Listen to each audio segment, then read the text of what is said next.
اعوذ باللہ من الشیطان الرجیم، بسم اللہ الرحمن الرحیم۔ ماہ مبارک رمضان اپنی رحمت اور برکتوں کے ساتھ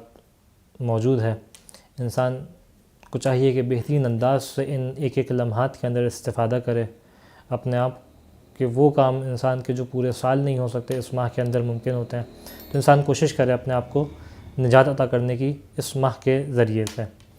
اسی سلسلے میں وہ کام کہ جو اہم ترین کام ہے ماہ مبارک رمضان کے اندر، اس کو آپ کے سامنے پیش کیا جا رہا ہے، تاکہ انسان اپنے ذہن میں فوکسڈ ہو کے جب کام کرے تو زیادہ پروڈکٹیو انداز سے زیادہ ثمرات کے ساتھ کام کرتا ہے۔ انہی فہرست میں جو اہم ترین چیز روایات کے اندر دکھائی دیتی ہے وہ ہے کہ انسان طلب مغفرت کرے۔ یعنی کیا مطلب؟ یعنی اپنے گناہوں سے استغفار کرے کہ پالنے والے خطا کا پتلا ہوں، تیری بارگاہ میں خطا ہوئی ہے، حق کے عبودیت ادا نہیں کیا،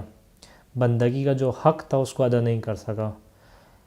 اگر اپنے اعمال کی جانب دیکھتا ہوں تو یہ پاتا ہوں کہ میرے اعمال اس قابل نہیں ہیں تیری بارگاہ میں پیش کیے جا سکیں۔ میری حالت یہ نہیں ہے کہ اس کو تیری بارگاہ میں پیش کروں۔ میری نماز، میرے روزے، میرا قرآن کی تلاوت کرنا، ان سب کے اندر وہ خالص نیت نہیں ہوتی۔ بس مجھے امید ہے تو کس چیز سے ہے؟ اس چیز سے امید ہے کہ تیری ذات بڑی رحیم ذات ہے، تیری ذات بڑی کریم ذات ہے۔ اے پالنے والے، جب میں اپنی زندگی میں پیچھے نگاہ کرتا ہوں تو دکھائی دیتا ہے کہ کئی ایسے اعمال ہیں جو تو نے کہا تھا نہ کرنا، میں اس جانب گیا، اور اگر تیرے علاوہ کوئی اور ذات ہوتی تو اپنے غضب کا نشانہ مجھے قرار دے چکی ہوتی، لیکن کیونکہ تو رحمت والی ذات ہے اور تو نے خود کہا ہے کہ ان اللہ یغفر الذنوب جمیعا، تو نے اپنا کو خود غفار کہا ہے، لہٰذا اور تیرے علاوہ کوئی اور ذات ہوتی تو اس کے سامنے میں اس طریقے سے آ کے اظہار مغفرت بھی نہیں کر سکتا تھا، لیکن کیوں؟ تیری ذات رحمت والی ذات ہے، لہٰذا تیری بارگاہ میں آتا ہوں۔ انسان کی اس ماہ کے اندر یہ کیفیت ہو کہ پالنے والے صحیح خطائیں ہوئی ہیں، لیکن یہ خطائیں کہ تیری رحمت سے کے دائرے سے بڑھ کے ہیں، ان کا دائرہ کہ تیری رحمت پہ بھی غلبہ پا سکتی ہیں، کہ تو وہ ہے کہ جس نے کتب علی نفسہ رحمہ، اپنی ذات پہ رحمت کو واجب قرار دیا ہے۔ تو نے خود یہ بات کہی ہے کہ کس انداز میں کہ یا عبادی الذین اسرفوا علی انفسہم لا یقنطوا من رحمت اللہ، کہ اے میرے وہ بندوں کہ جنہوں نے اپنی ذات کے اوپر ظلم کیا، میری رحمت سے مایوس نہ ہو، ان اللہ یغفر الذنوب جمیعا، خدا تمام گناہوں کو معاف کرنے والا ہے۔ تو پس جہاں ہمیں یہ کیفیت دکھائی دیتی ہے تو انسان خدا کی بارگاہ میں اس ماہ کے اندر خاص طور پہ اس ماہ کے اندر، جس کو جب اللہ کے رسول نے اس کا تعارف کرایا تو یہ بات کہی تھی کہ بالبرکتی والرحمتی والمغفرہ، کہ یہ وہ مہینہ ہے کہ جو رحمت، برکت اور مغفرت کے ساتھ آیا ہے۔ تو انسان، اور خاص طور پہ بھی اس ماہ کے آخری 10 دنوں کے اندر انسان کوشش کرے کہ اپنے گناہوں کے استغفار کریں۔ یہاں پہ ہمیں کئی روایات ہیں جو دکھائی دیتی ہیں، حتیٰ روایت اتنی شدید ہے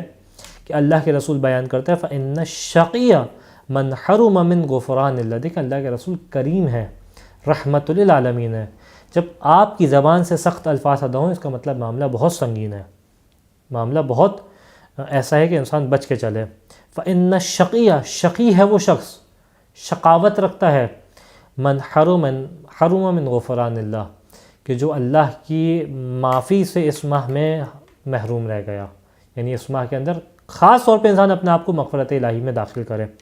فی ھذا الشہر العظیم، کتنا عظیم مہینہ تو اس ماہ کے اندر، جبکہ خدا کے بعض ایک روایات کے بقول اس ماہ کے اندر خداوند متعال ہر روزے کے اختتام کے لمحات پہ 1,00,000 افراد کو آتش جہنم سے نجات عطا کرتا ہے۔ یہاں تک کہ جب شب جمعہ آتی ہے تو خداوند متعال ہر لمحے پہ 1,00,000 افراد کو آتش جہنم سے نجات عطا کر رہا ہوتا ہے۔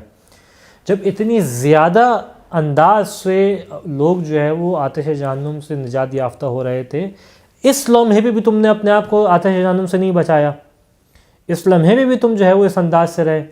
یہاں تک ہمیں امام صادق علیہ السلام سے روایت دکھائی دیتی ہے کہ من لم یغفر لہ فی شہر رمضان لم یغفر لہ الی قابل، جس نے اپنے آپ کو ماہ مبارک رمضان میں نہیں بخشوایا، اپنے گناہ کو باقی رکھا اور اس ماہ کے اندر بھی استغفار نہیں کیا، اب اس کے لیے دروازہ نہیں ہے،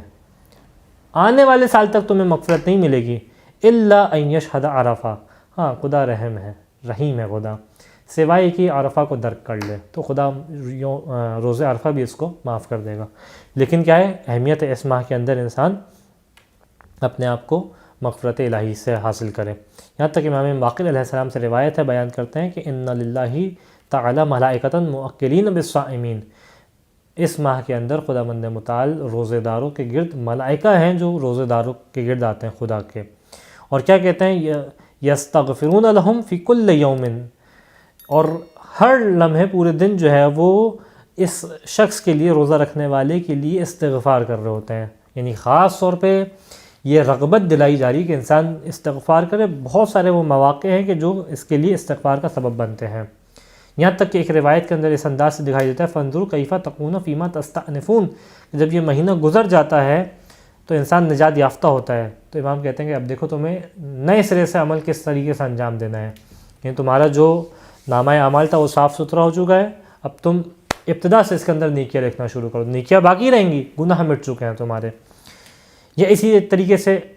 اللہ کے رسول بیان کرتے ہیں کہ من خرج عنہ ھذا الشہر ولم یغفر ذنوبہ،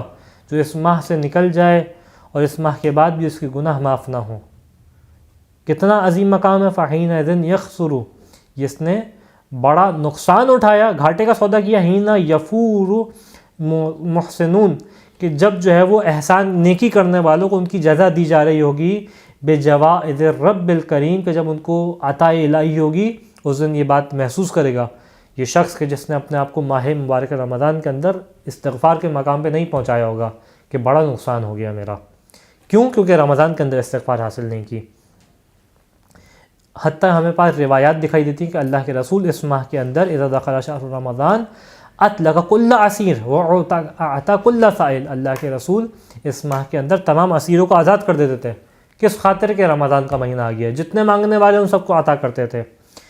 یہاں تک ہمیں کیا دکھائی دیتا ہے روایات کے اندر کہ اللہ کے رسول نے خطبہ شعبانی کے اندر ارشاد فرمایا ظہورکم ثقیلۃ من اوزارکم، تمہاری پشت جو ہے وہ تمہارے اعمال کی وجہ سے بھاری ہو چکی ہے، تم کیا کرو فخففوا عنہا بطول سجودکم، سجدے میں جاؤ، نتیجہ کیا ہوگا، اپنی پشت کے وزن کو ہلکا کرو۔ بس خاص طور پہ انسان اس ماہ کے اندر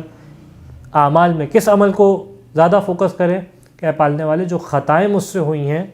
اس ماہ کی برکت کا واسطہ ہے، تجھے اس لمحات کی برکت کا واسطہ ہے، میری ان خطاؤں کو درگزر فرما۔ ہاں یہاں پہ ایک بات واضح کرتے چلوں کہ اگر کسی کے اوپر کوئی واجب ہے تو اس کو ادا کرنا ہوگا، یعنی نماز قضا ہوئی ہے تو قضا ادا کرنی پڑے گی، ایسا نہیں ہے کہ اگر خدا نے استغفار کے مقام پہ پہنچا دیا تو وہ ادا نہیں کرے، یا کسی کا مال کھایا ہوا ہے تو مال پہنچائے اس ماہ کے اندر۔ اور حقیقت میں استغفار کا معنی بھی یہی ہے کہ انسان خدا کی بارگاہ میں تائب ہو، شرمندہ ہو تو یہ کیا بات ہے کہ شرمندہ بھی ہے اور مثال کے طور پہ وہ کام بھی نہیں کرا جو خدا نے واجب قرار دیا۔ تو اگر کسی کی نماز قضا ہے تو قضا کو ادا کرنا پڑے گا، یا جو ہے وہ کسی کی مال اس نے لیا ہو تو اس مال کو پہنچانا پڑے گا اور پھر استغفار کرنی پڑے گی۔ خدا مند متعال سے دعا ہے کہ اس ماہ کے اندر